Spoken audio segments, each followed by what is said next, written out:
In this video, I'll detail how to fix App Store missing on iPhone. So if you're checking through your iPhone and you discover that the App Store is missing and you come to Library, you check for App Store, yet it is still missing. Here, I'm going to show you how to bring back the App Store to your iPhone. So if I download this video, if you found this video informative, please don't forget to like and subscribe.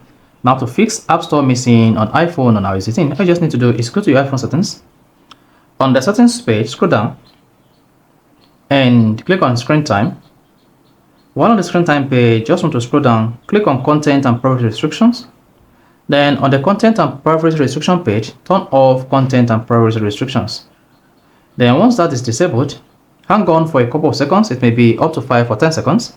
Then after that, you can just come back to your iPhone home screen. Then you should see the App Store present. And if you go to the App Library here and search for App Store, then the App Store will be available and you'll be able to use it again. So that is how you can easily fix or restore App Store missing on iPhone. So if you found this video informative, please don't forget to like and subscribe.